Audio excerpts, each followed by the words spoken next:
Bonjour Sonia Mabrouk. Bonjour à vous. Journaliste très écoutée, Europe 1, iTélé. Et voici 12 France, où est passé ton bon sens, publié chez Plomb, après le précédent livre qui parlait des enfants du djihad.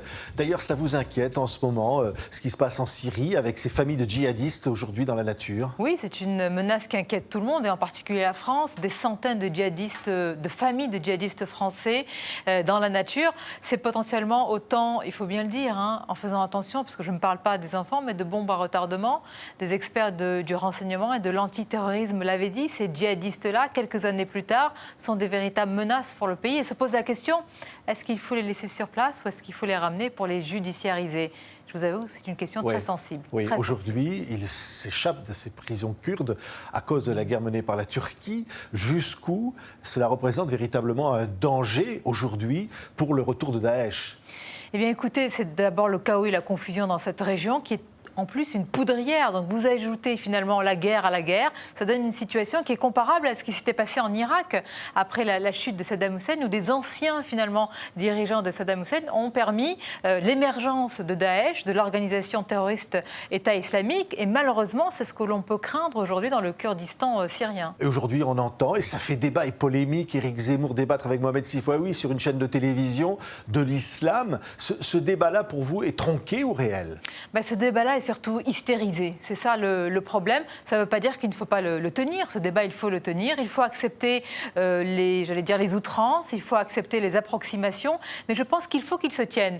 Malgré qu'il soit hystérisé, il faut essayer de lui opposer des arguments. Il faut laisser la parole à Éric Zemmour, par exemple, parce que la question a été posée. Mais la question, ce n'est pas lui laisser la parole. Il faut lui opposer des arguments valables. Et des arguments valables face à Éric Zemmour, quoi qu'on pense de l'individu, c'est quelqu'un qui a un bagage historique et intellectuel avec, des arguments parfois fallacieux, mais des arguments aussi qui sont construits. Donc moi je dis, il ne faut pas une sorte de fatwa médiatique sur CNews, mais au contraire, il faut quelqu'un et des contradicteurs extrêmement solides pour essayer de déconstruire son argumentaire. C'est cela en fait la démocratie finalement, le véritable débat public et politique, c'est d'arriver à déconstruire l'argumentaire de l'autre pour montrer au public, à ceux qui nous suivent, téléspectateurs, auditeurs, que l'autre a tort, que l'autre n'a pas raison d'appeler systématiquement justement à cette guerre civile et à ce déclinisme permanent. Oui, on voit aujourd'hui même un débat à l'intérieur même du gouvernement. Sibeth Ndiaye, porte-parole du gouvernement, et le ministre Blanquer de l'Éducation nationale, qui débattent sur la question du voile, de ces accompagnatrices de sorties scolaires qui portent le voile et qui ont été attaquées violemment récemment par un élu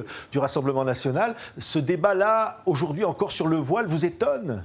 Écoutez, il ne m'étonne pas dans le sens où il y a une énorme hypocrisie politique et un flou juridique. Si certains responsables politiques, comme le ministre de l'Éducation Jean-Michel Blanquer, estime que le voile n'est pas souhaitable, dont acte alors. Mais faites une loi. Si Sibeth Ndiaye, porte-parole du gouvernement, estime qu'il n'y a pas de problème, alors arrêtons d'en parler. Mais vous voyez, le problème des responsables politiques est encore plus dans un même gouvernement. Ils ne sont pas d'accord entre eux. C'est pas un peu le problème général de la société aujourd'hui qui n'arrive pas sur ces questions-là à avoir une position claire? Mais écoutez, quand vous voyez les sondages, pour une majorité de Français, c'est assez clair. C'est-à-dire que pour les sorties scolaires, interdiction des signes...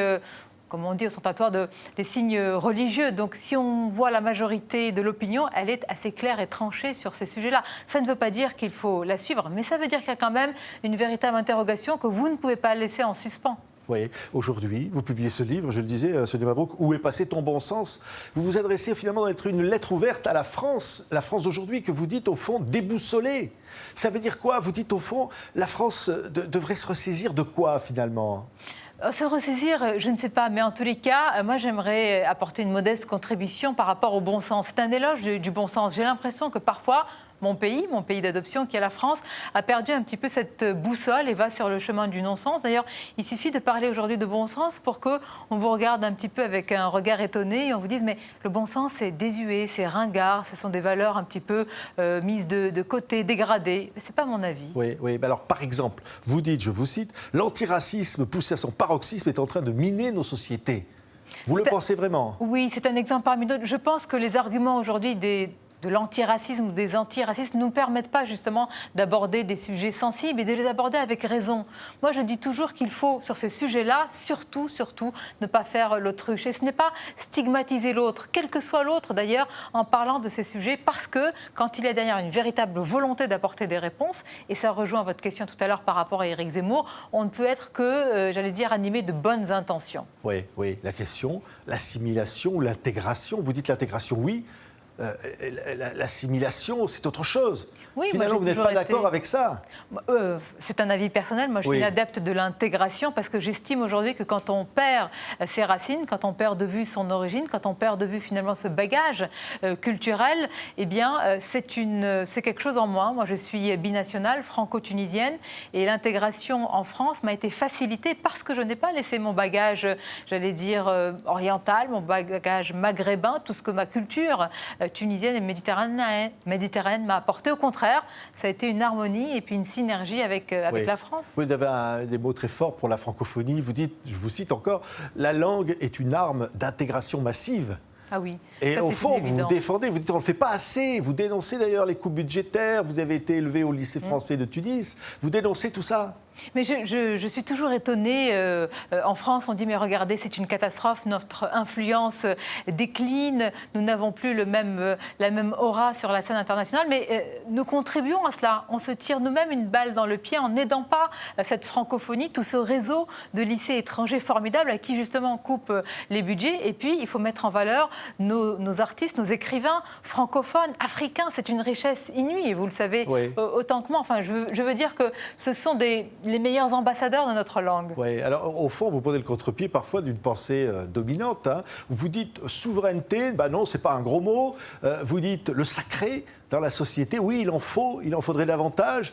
Vous allez peut-être finalement à contre-courant d'une valeur répandue. Je ne sais pas, ce sont des convictions profondes. Moi, la spiritualité m'a toujours animée, a toujours apporté une forme de sérénité dans ce monde que je qualifie un monde déraciné aujourd'hui, où on voudrait nous faire croire que, j'allais dire, ça se passe bien quand on a laissé de côté un petit peu son bagage et puis ses racines. Je crois au contraire qu'il faut avoir un point central finalement de ralliement, et cette spiritualité nous permet un recentrage sur l'essentiel. Ça ne veut pas dire la spiritualité oui, c'est que pas la religiosité, c'est pas la religion. Ou... Non, pour moi c'est areligieux.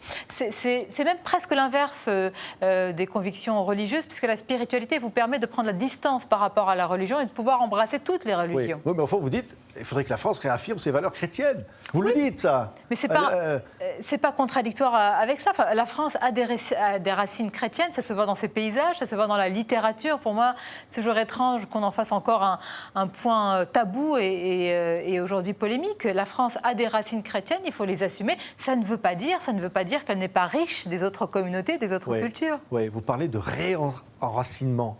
Oui. Au fond, vous dites, la France s'est déracinée d'elle-même. Mais moi, ça me fait peur. Ça me fait peur, ce projet qui est un petit peu idéologique, qu'on n'arrive pas encore finalement à appréhender, où on nous dit il faut être nu, entre guillemets, c'est-à-dire il faut être débarrassé finalement de ses contraintes, de son bagage culturel, de tout ce que l'on a appris avant pour pouvoir avancer. Moi, je crois en l'inverse. Je crois en la transmission, je crois, j'allais dire, en l'importance de nos aînés, je crois dans les chants traditionnels, je crois dans la tradition orale, je crois dans des choses un peu, je vous l'avoue, populaires. ringardes. Parce qu'au moment où vous dites populaire, au fond, vous dites qu'il faut réhabiliter le populaire. C'est l'éloge du populaire, exactement. Ouais. Le populaire, c'est quoi? C'est des chansons populaires, c'est la vie toute simple. C'est tout ce qui est dit sous un mot que l'on peut croire péjoratif, qui ne l'est absolument pas, c'est le mot folklore.